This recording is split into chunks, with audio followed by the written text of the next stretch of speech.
qu'on l'avait lui-même expulsé de l'école pour la question suivante: s'il y a un pied dehors et un pied dedans, qu'arrive-t-il? Dans cette question il y a un grand mystère. On entend par là la victoire et la gloire qui sont les deux pieds de la mer. Au premier tour la victoire seulement entre et la gloire reste au dehors. Alors se pose cette question: s'il y a un pied dehors et l'autre dedans, et se taira. Cependant je n'en ai pas eu la réponse. Chapitre 43. Rabbi Tarfon descendait sous le rapport de sa racine de 288 étincelles, qui sont des jugements, car les lettres du nom donnent par leur nombre 288 en retranchant un mot, et les deux lettres 5 fois répétées font 280, nombre qui est compris dans le nom. Chapitre 44. De la percussion qui se passe dans le sépulcre. Notons ce qui va suivre sur la percussion qui se passe dans le sépulcre et sur les impies qui ignorent leur nom. Comme nous l'avons dit souvent, toutes les âmes étaient primitivement comprises en Adam avant le péché. Après, les membres d'Adam se séparèrent. Par là, il faut entendre les âmes qui étaient autrefois comprises en lui et qui tombaient dans les écorces, de sorte qu'il ne resta en lui que 100 coudées,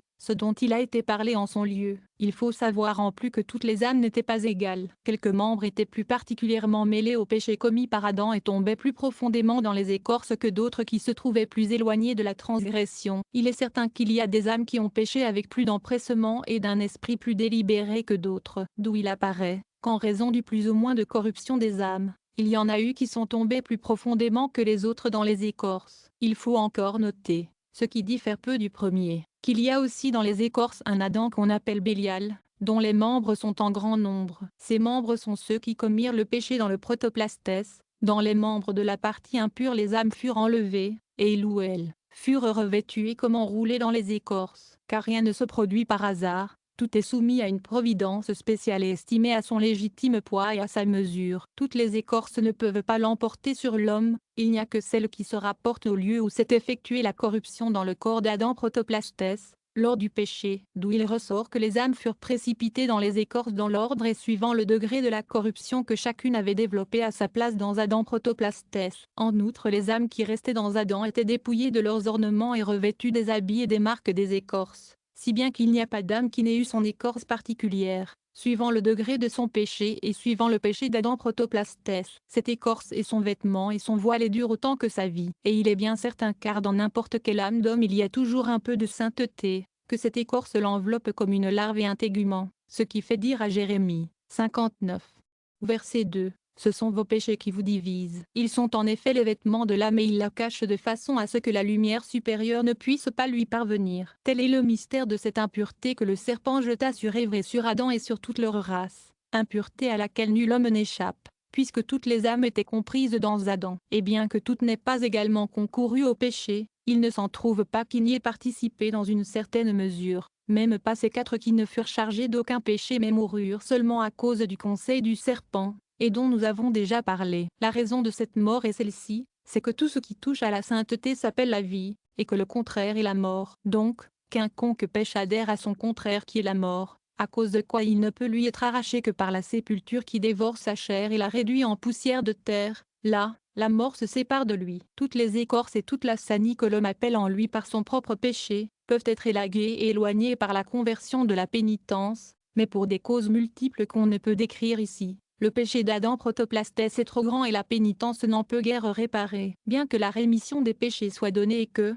sans doute, Dieu ait agréé la pénitence d'Adam, l'impureté et l'écorce qui adhèrent à chacun ne peut être enlevée qu'après la mort. De là le sort de ces 4, Amram, père de Moïse, Benjamin fils de Jacob, Caleb fils de David, et Isaïe père de David. D'autres disent Caleb et Josué. Quelques-uns ajoutent aussi Lévi qui ne participa pas au péché du veau d'or. Bien qu'ils fussent des justes parfaits, la mauvaise force se manifesta tellement en eux qu'il leur fallut mourir à cause du conseil du serpent, car il était nécessaire qu'ils fussent restitués et purifiés et séparés des écorces du péché d'Adam, cause de la présence des écorces de l'impureté du serpent. Il y a une écorce partout où se trouve une étincelle, soit de l'un soit de l'autre membre d'Adam Bélial, Ecclésiaste 7.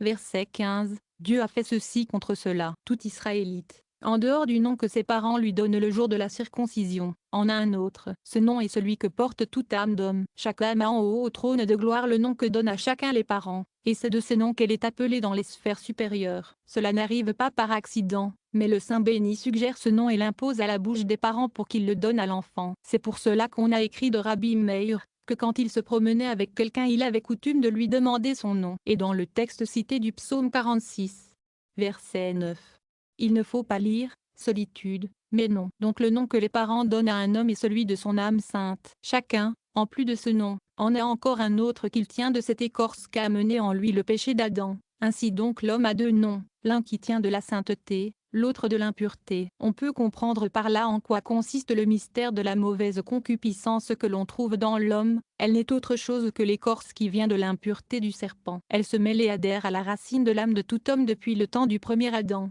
de sorte que tout est péché et mélangé dans une masse unique. C'est pourquoi la dépravation concupiscente dirige l'homme partout et peut l'incliner à son propre gré, puisqu'elle se conduit comme un vrai père de famille. Pour ce qui concerne la percussion dans le sépulcre, voici d'après la description du Midrash, ce qui se passe, quand une âme est sortie de ce monde. L'ange de la mort vient et s'assied sur son sépulcre où entre aussitôt son âme dans son corps. Il se dresse alors sur ses pieds pour se tenir sur le sol debout suivant la taille de l'homme. Il tient dans sa main une chaîne ou une verge moitié en fer, moitié en feu, avec laquelle il frappe, pour que d'abord ses membres et ensuite ses os, qui sont recueillis ensuite par les anges, se détachent. Par une troisième percussion il réduit en poussière et en cendres l'homme qui enfin retourne au cercueil. Ce jugement de flagellation n'épargne ni ceux qui sont entièrement justes, ni les fils des princes, ni les avortons. Il n'y a d'excepté que celui qui meurt dans la soirée du sabbat et sur la terre d'Israël. La raison de cela est que les écorces ne sont pas entièrement unies à l'âme, mais qu'elles s'attachent surtout à la psyché qui est plus près du corps qu'elle unit à l'âme et ainsi elle est battue d'un bâton ferré comme on bat un vêtement pour en secouer la poussière.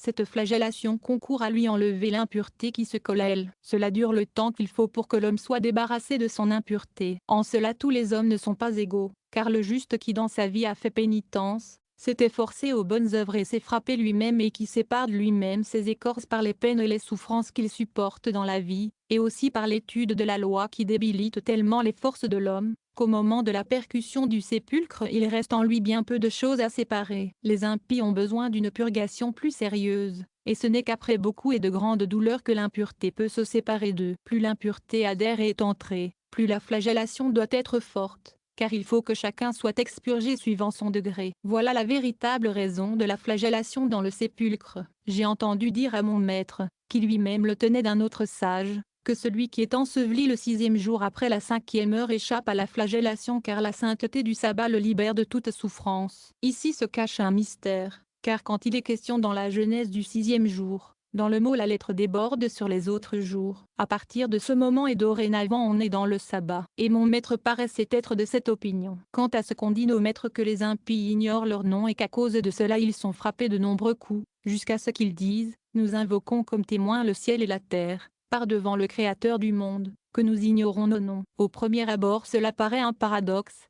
Il importe peu qu'ils sachent plus ou moins leur nom. À cause de quoi sont-ils frappés de tant de coups jusqu'à ce qu'ils aient attesté le ciel et la terre de l'ignorance de leur nom? Sachons que dans ce monde ils auraient pu connaître quel était le nom qui leur venait de l'impureté. Là ils auraient examiné en même temps de quel genre il était et de quel membre des écorces il était détaché. Et sachant le lieu de leur corruption ils auraient pu s'en corriger et suivant cette méthode, ils auraient pu se restituer de sorte que l'écorce se fût séparée d'eux dans la vie et que point n'était besoin de la flagellation sépulcrale. Tout dépend en effet de la connaissance du nom de l'écorce, qui est le nom imposé à chaque homme dans sa relation avec cette écorce. On comprend maintenant ce que veut dire que les impies ignorent leur nom. Le sens est que les justes n'ont pas besoin de savoir ce nom, parce que leurs bonnes œuvres suffisent à les dépouiller de l'écorce et à l'enlever. Mais les impies, qui n'ont rien fait pour la détacher d'eux, ont énormément de labeur à faire pour arriver à la séparation par le moyen de la flagellation sépulcrale. Ils sont frappés à si grands coups parce qu'ils ignorent leur nom, car s'ils l'avaient su, ils auraient pu se purger et se séparer de l'écorce. C'est donc le nom des écorces qu'ils recherchent et ne savent pas, et cela ne doit pas être compris de leur propre nom. Chapitre 45. On trouve dans la Gémara, au traité du sabbat, que l'âme monte et descend pendant 12 mois, et, que le 12e mois passé, elle monte mais ne descend plus. À ce propos Rabbi Jishak Sajish me racontait avoir appris de mon maître, que dans la dernière semaine du 12e mois, quoique l'homme soit mort un jour non férié de cette semaine, il commence à monter au sabbat qui précède cette semaine, et ne redescend plus quoiqu'entre le sabbat et le jour de sa mort de l'année passée s'interposent 3 ou 4 jours. Il y a donc anticipation dans cette ascension faite à ce jour de sabbat, parce que le temps est arrivé de monter pour toutes les âmes, et une fois l'ascension complète il n'y a pas de retour pour la descente. Chapitre 46. La totalité des âmes s'exprime par le nombre de 60 myriades. La loi est la racine des âmes d'Israël, et il en résulte que ces expositions montent à 60 myriades, et chacun de ces développements est la racine de quelque âme israélite. Au temps futur, chacun pourra lire et comprendre suivant ce développement qui concerne la racine de son âme,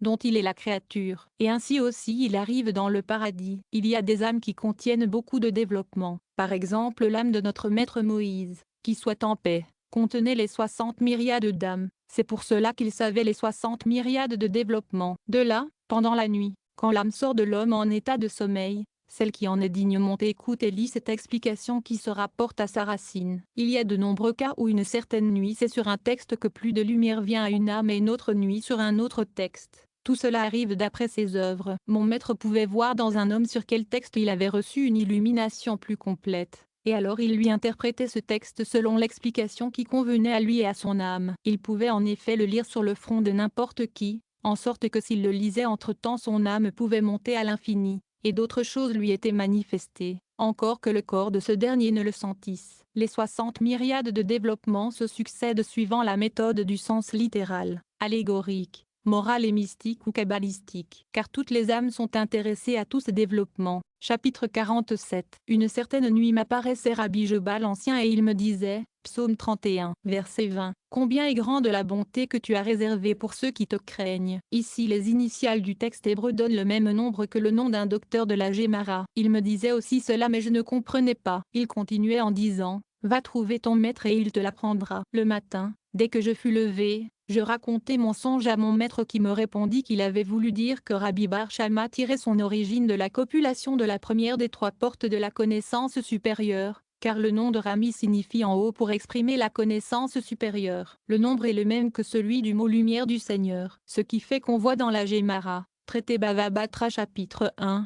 que lorsque Rabbi Hilda demandait à sa fille lequel de ces deux qui était Rami fils de Shama et Rabba elle voulait épouser, elle répondit l'un et l'autre, ce qui se passa en effet. Et alors Rami était le premier et Rabba le dernier, parce que Rabba était du genre de la copulation de la dernière des trois portes de la connaissance supérieure. Nous avons ici non seulement haut, mais aussi amer, qui sont les mêmes lettres. Le mot Ram indique la porte en haut et le mot Mar la porte dernière. Ézéchias ce roi de Juda qui sortait de la dernière porte s'exclame dans Isaïe 38 verset 15, « Cela m'est amer, amer. » Éliou fils de Barakel de la famille de descendait d'un genre moyen et il paraissait à moi qu'Aïm le petit. Qu'Éliou était du genre des trois moyennes. Elkana le prophète était des genres moyens des portes de la connaissance supérieure. Il possédait plus qu'un genre en haut. C'est pour cela qu'on le disait né de Ramathaïm, de deux genres d'en haut. 1 Samuel 1, verset 1. Rabbi Bar Shama tirait son origine de celle d'en haut des trois portes supérieures de la connaissance. C'est pour cela qu'il est appelé Shama. Le mot Shama a le nombre 49 suivant le nombre des 49 portes, d'où les initiales des mots finaux c'est-à-dire, ont le nombre 120 qui fut le nombre des années de Moïse, qui entra par ces 49 portes. Chapitre 48. Mon maître m'a dit que la psyché avait 613 étincelles,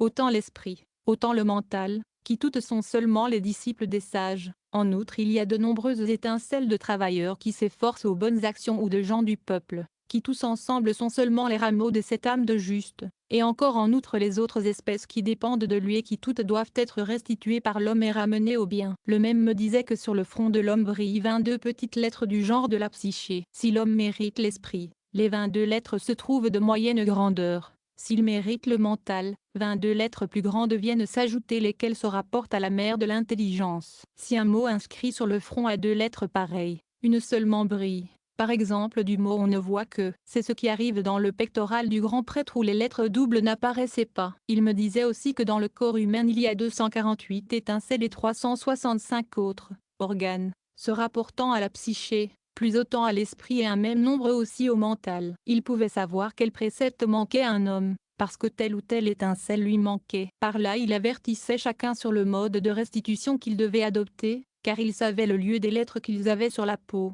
dans les cheveux ou dans les poils. Parfois il me disait qu'il avait vu sur mon front les 3 lettres, les 2 premières se tenant suivant leur position ordinaire et la 3e renversée. Et comme je lui demandais ce que cela voulait dire, il ne voulait pas me répondre. Dans la suite il me dit qu'il fallait que je restituasse plusieurs biens à mon père. Les 2 premières lettres qui étaient droites signifiaient mon père, la 3e qui a la signification de restitution indiquait qu'elle n'avait pas été droite. Chapitre 49.